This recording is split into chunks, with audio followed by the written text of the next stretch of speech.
நிகழ்ச்சிக்கு உங்கள் யாவரையும் நாங்கள் அன்புடன் வரவேற்கிறோம். இன்றைக்கும் நாம் தொடர்ந்து Faith that produces works, கிரியைகளை உருவாக்கும் விசுவாசம் என்ற தலைப்பு டாக்டர் எபி நம்மோடு வசனத்தை பகிர்ந்து கொள்வார்கள். வாங்க வசனத்தை சேர்ந்து தியானிப்போமா?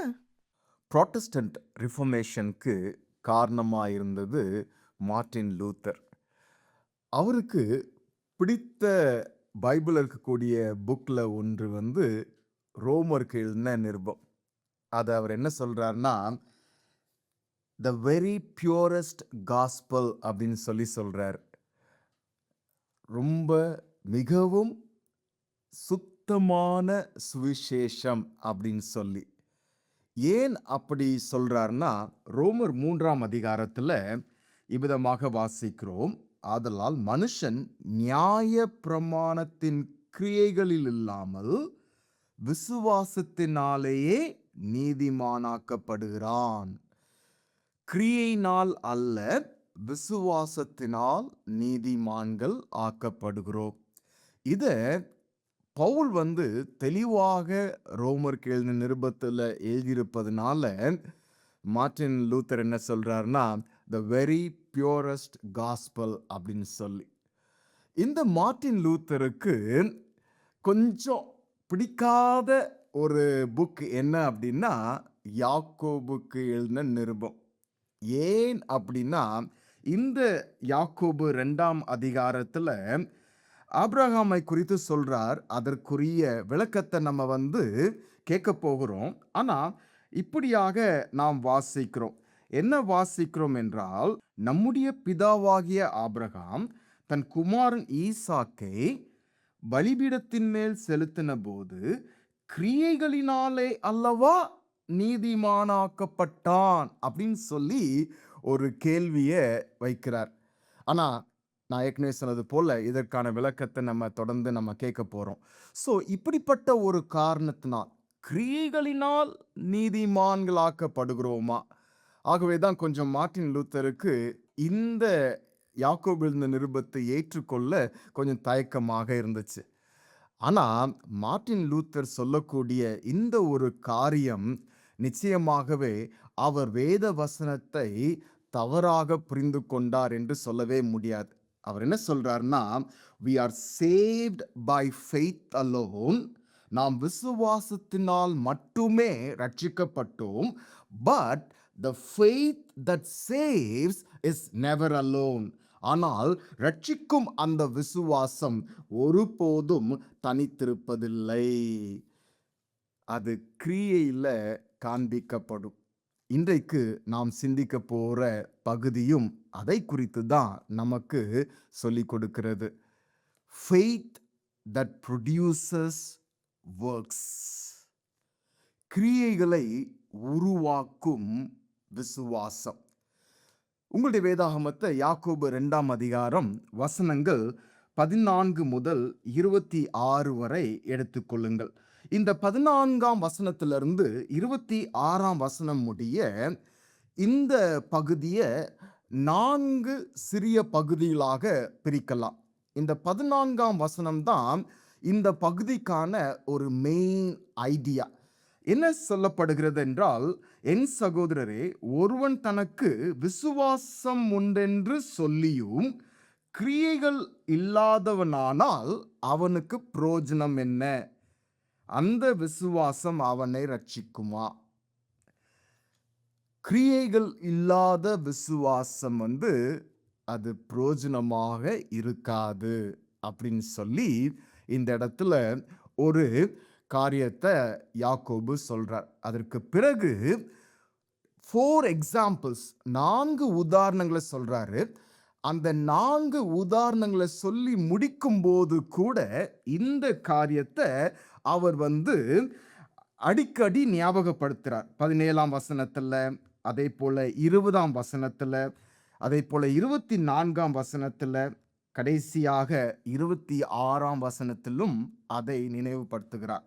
ஸோ இந்த 4 உதாரணங்கள் மூலமாக விசுவாசத்தினால் வரக்கூடிய கிரியைகள் எப்படிப்பட்டதா இருக்கும் என்பதை நாம் சிந்திக்க போறோம். இந்த விசுவாசம் நம்மை ரட்சிக்கக்கூடிய விசுவாசம். 2ஆம் அதிகாரத்துல முதல் வசனத்துல இவ்விதமாக வாசிக்கிறோம். என் சகோதரரே, மகிமையுள்ள நம்முடைய கர்த்தராகிய இயேசு கிறிஸ்துவின் மேல் உள்ள விசுவாசம். இந்த விசுவாசம் இயேசு கிறிஸ்து சிலுவையில நமக்காக செய்து முடித்த, அவர் செய்து முடித்த அதன் மீது நாம் வைக்கக்கூடிய விசுவாசம். அதை குறித்து தான் இங்க யாக்கோபு எழுதுறார்.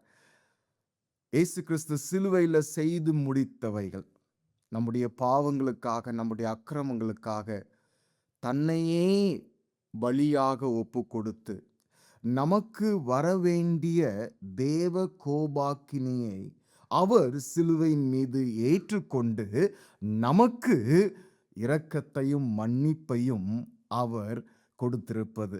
இந்த காரியத்தின் மீது நாம் வைக்கக்கூடிய விசுவாசம். அந்த விசுவாசம் எப்படிப்பட்ட கிரியைகளை உருவாக்கும்?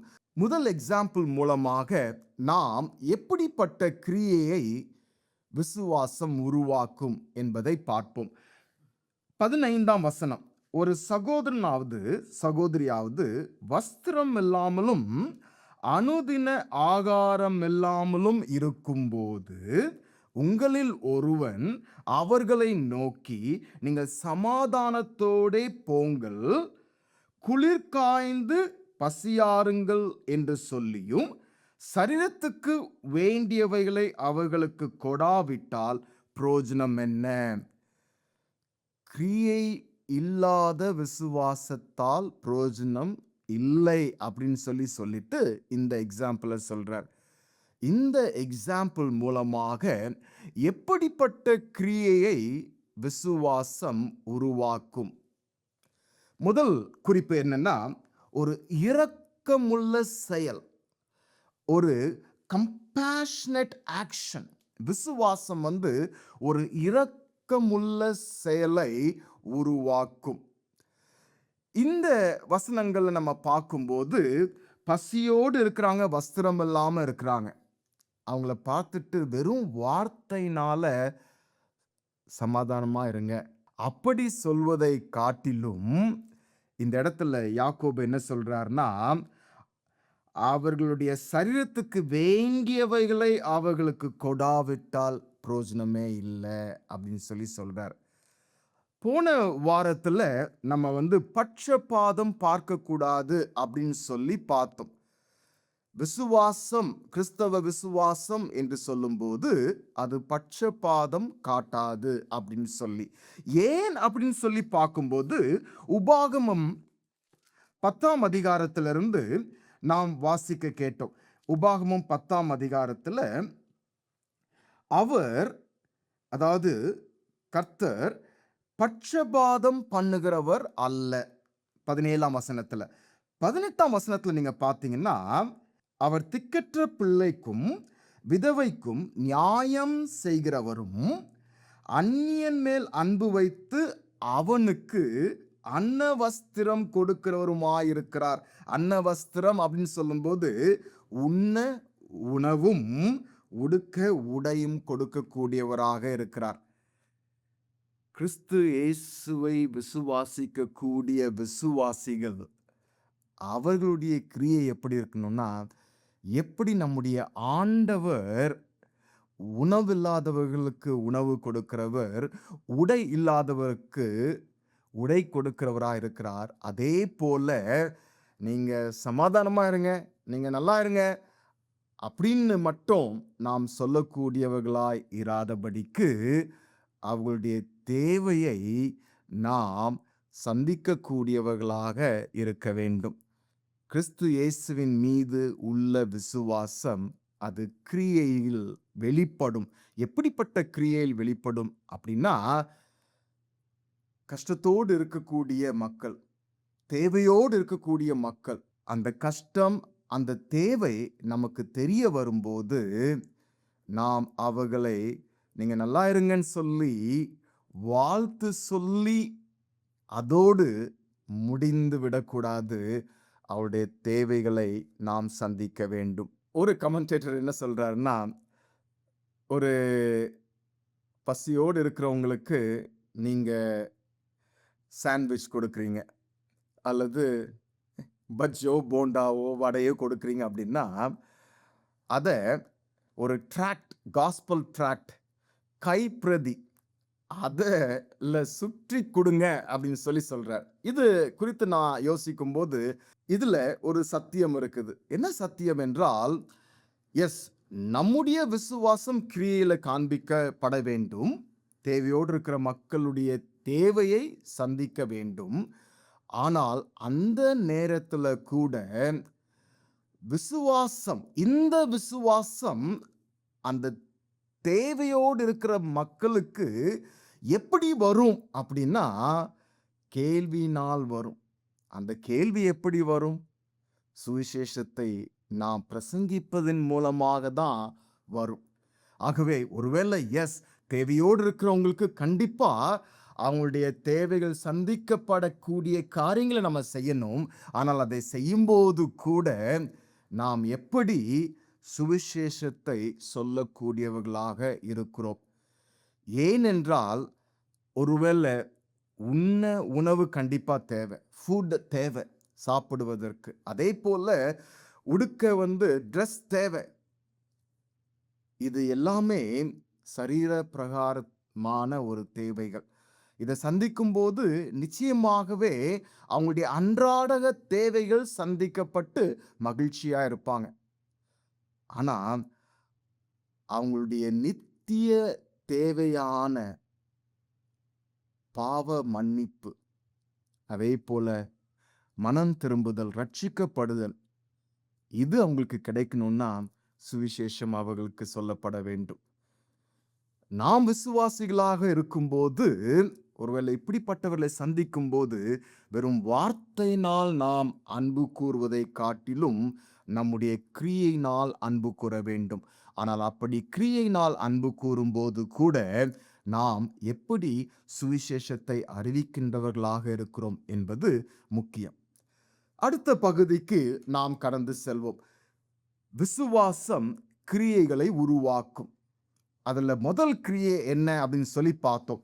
கம்பேஷனேட் ஆக்ஷன், இரக்கமுள்ள செயல். அடுத்தது எப்படிப்பட்ட ஒரு செயலை உருவாக்கும் அப்படின்னா, ஒரு கமிட்டட் ஆக்ஷன், அர்ப்பணிப்புள்ள ஒரு செயல். அதை குறித்து 2ஆம் அதிகாரத்திலேயே 18ஆம் வசனத்துல வாசிக்கிறோம். ஒருவன் உனக்கு விசுவாசம் உண்டு, எனக்கு கிரியைகள் உண்டு. கிரியைகள் இல்லாமல் உன் விசுவாசத்தை எனக்கு காண்பி. நான் என் விசுவாசத்தை என் கிரியைகளினாலே உனக்கு காண்பிப்பேன் என்பானே. 19ஆம் வசனத்துல, தேவன் ஒருவர் உண்டென்று விசுவாசிக்கிறாய், அப்படி செய்கிறது நல்லதுதான். பிசாசுகளும் விசுவாசித்து நடுங்குகின்றன. வீணான மனுஷனே, கிரியைகள் இல்லாத விசுவாசம் செத்ததென்று நீ அறிய வேண்டுமோ. இந்த இடத்துல என்ன ஒரு கருத்தை யாக்கோபு சொல்ல வர்றார்னா, விசுவாசம், கிறிஸ்தவ விசுவாசம் நிச்சயமாக அது கிரியையில் காண்பிக்கப்படும் அப்படின்றத சொல்ல வர்றார். அப்படி இல்லைன்னா அது செத்தது அப்படின்னு சொல்றார். இது புரியலன்னா அவர் பயன்படுத்தக்கூடிய வார்த்தை எப்படி சொல்றாருன்னா, வீணான மனுஷனே அப்படின்னு சொல்றார். இது ஒரு ஃபவுண்டேஷனல் ட்ரூத், ஒரு அடிப்படையான ஒரு சத்தியம். இங்க யாக்கோபு ஒரு முரண்பாடான ஒரு சத்தியத்தை சொல்லவே இல்லை. கிரியைகளினால் நமக்கு ரட்சிப்பு உண்டு என்பதை அவர் சொல்லவே இல்லை.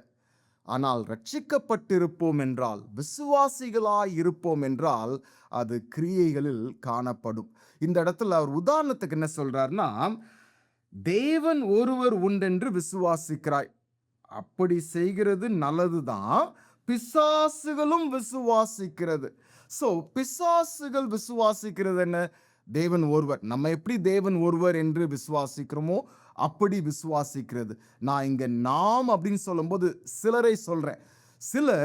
சிலருக்கு இப்படிப்பட்ட விசுவாசம் உண்டு. பிசாசுகளுக்கு இருக்கக்கூடிய விசுவாசம் போல. ஆனா அந்த பிசாசுகளுக்கு விசுவாசம் மட்டும் இல்ல, அடுத்தது நாம் என்ன வாசிக்கிறோம் என்றால், நடுங்குகின்றன அப்படின்னு சொல்லி வாசிக்கிறோம். பயப்படுகின்றன அப்படின்னு சொல்லி. கடவுளை குறித்த ஒரு பயம். இந்த பயம் எப்படிப்பட்ட பயம்னா, அவர் ராஜரீகம் பண்ணுகிறவர், அவர் கடவுள், மெய்யான கடவுள், தேவன் என்று நாம் அவரை ஆராதிக்கக்கூடிய அந்த விதமான ஒரு ரெவரன்ஷியல் ஃபியர் கிடையாது. ஒரு ஒரு ரெவரன்ஷியல் ஃபியர் அப்படின்னு சொல்லும்போது மரியாதைக்குரிய ஒரு ஒரு ஃபியர் கிடையாது, பயம் கிடையாது. சாமி கண்ணை குத்திரும் அப்படி சொல்லக்கூடிய ஒரு பயம். இந்த பகுதியை குறித்து வாசிக்கும் போது உபாகமம் 6ஆம் அதிகாரம் என்னுடைய மனதுக்கு வருது. உபாகமம் 6ஆம் அதிகாரத்துல என்ன வாசிக்கிறோம் என்றால், அங்க இந்த யூதர்களுக்கு, இஸ்ரேல் ஜனங்களுக்கு தெரிந்த ஒரு காரியம், எல்லாரும் அடிக்கடி திரும்ப திரும்ப சொல்லக்கூடிய ஒரு காரியம். அது என்ன காரியம் என்றால், 6ஆம் அதிகாரத்துல வாசிக்கிறோம், இஸ்ரவேலே கேள், நம்முடைய தேவனாகிய கர்த்தர் ஒருவரே கர்த்தர். சோ இந்த காரியத்தை யூதர்கள் விசுவாசித்தார்கள், ஒரே தேவன் அப்படின்னு சொல்லி. ஆனா அந்த இடத்துல இந்த வசனத்துக்கு பிறகு என்ன வாசிக்கிறோம் என்றால், நீ உன் தேவனாகிய கர்த்தரிடத்தில் உன் முழு இருதயத்தோடும், உன் முழு ஆத்மாவோடும், உன் முழு பலத்தோடும் அன்பு கூறுவாயாக. பிசாசு ஒரே கடவுள் அப்படின்னு சொல்லி விசுவாசித்தது. ஈவன் அந்த கடவுளை குறித்த ஒரு நடுக்கம் இருந்தது. ஆனா இந்த உபாகமம் 6ஆம் அதிகாரத்துல வாசிக்கிறோமே, அப்படி ஒரே தேவனை முழு இருதயத்தோடும், முழு ஆத்மாவோடும், முழு மனதோடும் அன்பு கூறவே இல்லை. அதற்கு இந்த கடவுளுக்கு ஒரு அர்ப்பணிப்பே கிடையாது, ஒரு அலீஜியன்ஸ் கிடையாது, ஒரு டெடிகேஷன் கிடையாது, ஒரு அன்பு கிடையாது. இந்த கடவுள் தான் மெய்யான கடவுள் என்பதை ஏற்றுக்கொள்ளவில்லை அப்படின்னு சொல்லி இந்த இடத்துல இந்த உபாகமம் 6ஆம் அதிகாரத்தின் மூலமாக நாம் அறிந்து கொள்கிறோம். இந்த பகுதியில் யாக்கோபு சொல்லக்கூடிய காரியம் என்னன்னா, விசுவாசம் இருக்குன்னு சொல்லி நீங்க தவறா கிளைம் பண்ண வாய்ப்பு உண்டு. பிசாசுக்கு கூட விசுவாசம் இருந்துச்சு, ஈவன் நடுக்கம் கூட இருந்துச்சு. ஆனால் அது உண்மையான தேவனை அன்பு கூறவில்லை. உண்மையான தேவனிடத்துல அதற்கு ஒரு அர்ப்பணிப்பு கிடையாது. இவர்தான் ராஜா, தேவன், கடவுள், ஆண்டவர் என்பதை விசுவாசித்து ஏற்றுக்கொள்ளவில்லை. அப்படி ஏற்றுக்கொள்ளாத பட்சத்துல உங்களுடைய விசுவாசம் அது கிரியையில இருக்கவே இருக்காது. அததான் இந்த பகுதியில சொல்றாரு. விசுவாசம், கிறிஸ்தவ விசுவாசம் எப்படிப்பட்ட ஒரு கிரியையை உருவாக்கும் என்றால், ஒரு அர்ப்பணிப்புள்ள ஒரு செயல், ஒரு கமிட்டட் ஆக்ஷனை அது உருவாக்கும். மூன்றாவது நாம் வாசிக்கக்கூடிய இந்த பகுதியில் நீங்க பார்த்தீங்கன்னா, ஆபிரகாமை குறித்த ஒரு எக்ஸாம்பிள சொல்றார். அந்த காரியத்தை 21ஆம் வசனம் முதல் நாம் வாசிக்கிறோம். 21ஆம் வசனம், நம்முடைய பிதாவாகிய ஆபிரகாம் தன் குமாரன் ஈசாக்கை பலிபீடத்தின் மேல் செலுத்தின போது கிரியைகளினாலே அல்லவா நீதிமானாக்கப்பட்டான். விசுவாசம் அவனுடைய கிரியைகளோடு கூட முயற்சி செய்து கிரியைகளினாலே விசுவாசம் பூர்ணப்பட்டதென்று காண்கிறாயே. அப்படியே ஆபிரகாம் தேவனை விசுவாசித்தான், அது அவனுக்கு நீதியாக எண்ணப்பட்டது என்கிற வேத வாக்கியம் நிறைவேறிற்று. அவன் தேவனுடைய சிநேகிதன் எனப்பட்டான். இந்த இடத்துல ஒருவேளை 21ஆம் வசனத்துல ஆரம்பிக்கும் போது ஆபிரகாம் கிரியினால நீதிமானாக்கப்பட்டான் அப்படின்னு சொல்லி நாம் யோசிக்க தோன்றும். ஆனால் அந்த 3 வசனங்களை நம்ம கருத்தா வாசிக்கும் போது இல்லை, அவன் விசுவாசத்தினாலே நீதிமானாக்கப்பட்டான் என்பதை இந்த பகுதியிலிருந்தே நாம் அறிந்து கொள்கிறோம். ஆனால் ஆதியாகமத்தில் நீங்க பார்த்தீங்கன்னா, முதல்ல அவனுக்கு 12ஆம் அதிகாரத்திலேயே ஆண்டவர் என்ன சொல்றாருன்னா, வாக்குத்தத்தமாக சொல்றார். என்ன சொல்றாரு? உன் பேரை பெருமைப்படுத்துவேன், நீ ஆசீர்வாதமாயிருப்பாய், கடைசில பூமியில் உள்ள வம்சங்கள் எல்லாம் உனக்குள் ஆசீர்வதிக்கப்படும் அப்படின்னு சொல்றாரு. 15ஆம் அதிகாரத்துக்கு வரும்போது என்ன சொல்றாருன்னா, ஆபிரகாம் கர்த்தரை பார்த்து சொல்றான், கர்த்தராகிய ஆண்டவரே, அடியேனுக்கு என்ன தருவீர்? நான் பிள்ளை இல்லாமல் இருக்கிறேனே அப்படின்னு சொல்லும்போது, கர்த்தர் அவனை வெளியே அழைத்து, நீ வானத்தை அண்ணாந்து பார், நட்சத்திரங்களை எண்ண உன்னாலே கூடுமானால் அவைகளை எண்ணு என்று சொல்லி, பின்பு அவனை நோக்கி, உன் சந்ததி இவ்வனமாயிருக்கும், நட்சத்திரங்களைப் போல அதிக நம்பர்ஸ் கொண்டவர்களாக இருப்பாங்க அப்படின்னு சொல்றார். 6ஆம் வசனத்துல வாசிக்கிறோம், அவன் கர்த்தரை விசுவாசித்தான், அதை அவர் அவனுக்கு நீதியாக எண்ணினார். இதுதான் துவக்கம். ஆனா நீங்க 21ஆம் அதிகாரத்துல 25 வருஷங்களுக்கு பிறகு ஆண்டவர் இந்த வாக்குத்தத்தத்தை நிறைவேற்றார். அந்த வாக்குத்தத்தத்தை நிறைவேற்றி ஈசாக்க பிள்ளையாக கொடுக்கிறார். ஆனா 22ஆம் அதிகாரத்துல தான் ஒரு ட்விஸ்ட். என்ன ட்விஸ்ட் அப்படின்னா, ஆபிரகாமை நோக்கி என்ன சொல்றாருன்னா, ஈசாக்க பலி செலுத்தணும் அப்படின்னு சொல்றார். ஆனா அந்த இடத்துல நீங்க பார்த்தீங்கன்னா, குறிப்பாக 22ஆம் அதிகாரம் 5ஆம் வசனத்துல அவன் புறப்பட்டு போறான் பலி செலுத்தும்படியாக. கிட்ட வந்ததுக்கு பிறகு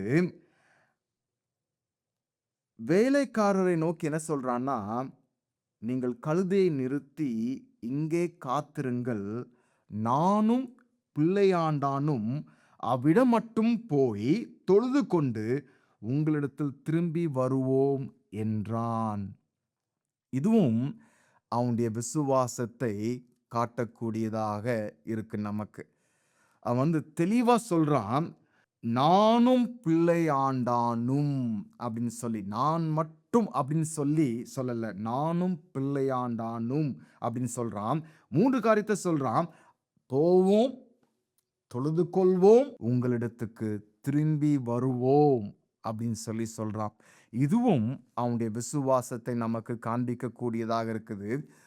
இப்படிப்பட்ட ஒரு விசுவாசம், எஸ், அவனுடைய கீழ்ப்படிதல் அப்படின்னு நம்ம பார்க்கும்போது, தேவனுடைய வார்த்தைக்கு கீழ்ப்படிந்து அவன் பிள்ளையை பலி செலுத்தும்படியாக போறான். அவனுக்கு அந்த கிரியை இருக்குது. அந்த கிரியை எதனால் உண்டானது அப்படின்னா, அவனுடைய விசுவாசத்தினால் தான் உண்டானது அப்படின்னு இந்த பகுதியில நாம் பார்க்கிறோம். விசுவாசம் எப்படிப்பட்ட கிரியை உருவாக்கும்? ஒரு விலை உயர்ந்த செயலை உருவாக்கும். ஒரு காஸ்ட்லி ஆக்ஷன், ஒரு கம்பேஷனட் ஆக்ஷனை உருவாக்கும். ஒரு இரக்கமுள்ள செயலை உருவாக்கும். ஒரு கமிட்டட் ஆக்ஷன், அர்ப்பணிப்புள்ள ஒரு செயலை உருவாக்கும். 3வது இந்த பகுதியில் நாம் பார்க்கக்கூடியது என்ன? ஒரு காஸ்ட்லி ஆக்ஷன், விலை உயர்ந்த செயல். ஒருவேளை இன்றைக்கு ஆண்டவர் என்கிட்ட இப்படி ஒரு காரியத்தை செய்ய சொன்னார் அப்படின்னா, நான் செய்வேனா அப்படின்னா, நிச்சயமாகவே ஒரு கஷ்டமான ஒரு காரியம்தான், கடினமான ஒரு காரியம்தான். பிள்ளை இல்லை, அநேக நாட்களுக்கு பிறகு கொடுக்குறாரு. அந்த பிள்ளையையும் போய் பலி செலுத்துன்னு சொல்றார். எந்த தகப்பனாலும் செய்ய முடியாத ஒரு காரியம். ஒரு விலை உயர்ந்த செயலை அவர் செய்யக்கூடியவராக நாம் பார்க்கிறோம். விசுவாசம், கிறிஸ்து இயேசுவின் மீது நாம் வைக்கக்கூடிய விசுவாசம் இப்படிப்பட்ட செயலை அது உருவாக்கும். இறுதியாக இந்த பகுதியில் 4வது உதாரணமாக ஒரு காரியத்தை சொல்றார். அந்த காரியத்தை குறித்து நாம் 25ஆம் வசனத்துல வாசிக்கிறோம். அந்தபடி ராகாப் என்னும் வேசியும் தூதர்களை ஏற்றுக்கொண்டு வேறு வழியாய் அனுப்பிவிட்ட போது கிரியைகளினாலே அல்லவா நீதி உள்ளவளாக்கப்பட்டாள். ஒருவேளை மேலோட்டமாக இந்த வசனத்தை வாசிக்கும் போது பழைய ஏற்பாடுல இருக்கக்கூடிய அந்த சம்பவத்தை நாம் பார்க்காமல், படிக்காமல் இதை வாசிக்கும்போது, எஸ், ராகாப் கூட கிரியையினால் தான் அவள் நீதிமானாக்கப்பட்டாள் அப்படின்னு சொல்லி ஒரு முடிவுக்கு நாம் வந்து விடுவோம். ஆனால் இந்த பகுதியை குறித்த காரியத்தை நாம் யோசுவா 2ஆம் அதிகாரத்துல வாசிக்கிறோம். அந்த யோசுவா 2ஆம் அதிகாரத்துல நாம் வாசிக்கும்போது நீங்க பார்த்தீங்கன்னா, இந்த காரியத்தை அவ செய்றது வந்து முக்கியமா எதனால அவ செய்கிறா? எதனால வேவு பார்க்க வந்த 2 பேர அவ பாதுகாப்பாக வைக்கிறா அப்படின்னா, 11ஆம் வசனத்துல வாசிக்கிறோம் அதற்கான ஒரு காரணத்தை. கர்த்தர் இந்த இஸ்ரேல் ஜனங்களுக்கு செய்த காரியத்தை இவங்க கேட்குறாங்க.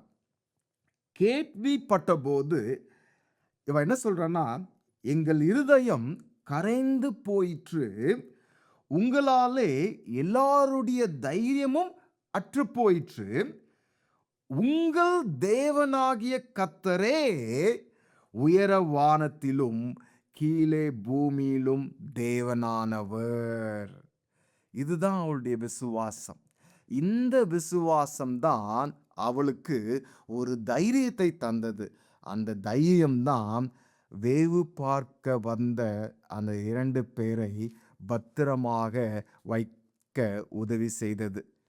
விசுவாசத்தினால் வரக்கூடிய கிரியை எதை உருவாக்கும் அப்படின்னு சொல்லி இந்த 4வது பகுதியிலிருந்து நாம் பார்க்கிறோம் என்றால், ஒரு தைரியமான செயலை உருவாக்கும். ஒரு கரேஜியஸ் ஆக்ஷன். கிரியைகள் இல்லாத விசுவாசம் செத்தது. கிறிஸ்துவை விசுவாசிக்கிறோம் என்று சொல்லும்போது அது நம்முடைய கிரியைகளில் வெளிப்படுத்தப்பட வேண்டும். கிரியைகளினால் நாம் ரட்சிக்கப்படவில்லை. வேதவசனத்தில் வாசிக்கும்போது தெளிவாக நாம் அறிந்து கொள்கிறோம், விசுவாசத்தினால கிருபையினாலே நாம் ரட்சிக்கப்பட்டோம் அப்படின்னு சொல்லி. கிரியையினால நாம் ரட்சிக்கப்படுவதே கிடையாது. ஆனால் நாம் ரட்சிக்கப்பட்டோம் என்றால் அது நம்முடைய கிரியைகளில் வெளிப்படுத்தப்படும். அதுதான் இந்த இடத்துல யாக்கோபு விசுவாசிகளுக்கு சொல்ல விரும்புகிறார். பவுலையும் யாக்கோபையும் நாம் கம்பேர் பண்ணி பார்த்தோம் என்றால் 2 பேருமே விரோதமான கருத்துக்களை சொல்லலை, எதிர்மறையான கருத்துக்களை சொல்லலை. பவுல் வந்து ரோமருக்கு எழுதின நிருபத்தில், அதே போல எபேசியருக்கு எழுதின நிருபத்தில் கிருபையினால விசுவாசத்தை கொண்டு ரட்சிக்கப்பட்டீங்க, விசுவாசத்தினாலே நீதிமான்களாக்கப்பட்டீங்க அப்படின்னு சொல்லும்போது அது வந்து கிரேக்கர்களுக்கு எழுதுறார். அங்கே அவங்களுக்கு இருந்த பிரச்சனை என்னன்னா, கிருபையினால் எப்படி ரட்சிக்கப்பட முடியும், விசுவாசனால் எப்படி ரட்சிக்கப்பட முடியும், கிரியை செய்யணும், அந்த ரட்சிப்பை நாம் பெற்றுக்கொள்ள வேண்டும் என்றால் ஏதாவது குட் ஒர்க் செய்யணும், அப்படின்னா தான் நம்ம ரட்சிக்கப்படுவோம் என்கிற ஒரு சிந்தையில் இருக்கக்கூடியவங்க, அப்படிப்பட்ட ஒரு எண்ணத்தில் இருக்கக்கூடியவங்க. அவங்களுக்கு எழுதும்போது இல்லை, கிரியினால் அல்ல, நீங்க விசுவாசத்தினால கிருபையினால் தான் ரட்சிக்கப்பட்டீங்கன்னு சொல்லி சொல்றார். இந்த இடத்துல யாக்கோபு எழுதக்கூடியது வந்து கிறிஸ்தவர்களான யூதர்கள், அவர்களுக்கு இதை எழுதுறார். இங்க பிரச்சனை என்னன்னா, விசுவாசம் பிரச்சனை கிடையாது. இங்க வந்து விசுவாசிக்கிறவர்கள் என்று சொல்லுகிறவர்களுக்கு அந்த விசுவாசத்தினால் உண்டாகும் கிரியை இல்லை.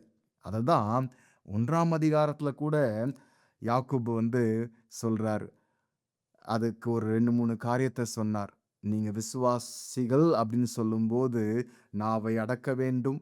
அதே போல திக்கற்ற பிள்ளைகள் விதவைகளுக்கு அவங்க படுகிற வேதனைகள்ல நீங்க வந்து அவங்கள கேர் கொடுக்கணும் அப்படின்னு சொல்லி சொல்றாரு. 2ஆம் அதிகாரத்துக்கு வரும்போது அந்த பட்சபாதம் இருக்கக்கூடாது அப்படின்னு சொல்லி சொல்றாரு. இப்போ அத அழகா உதாரணத்தின் மூலமாக எப்படி விசுவாசம் கிரியைகளை உருவாக்கும் அப்படின்னு சொல்லி முடிக்கிறார்.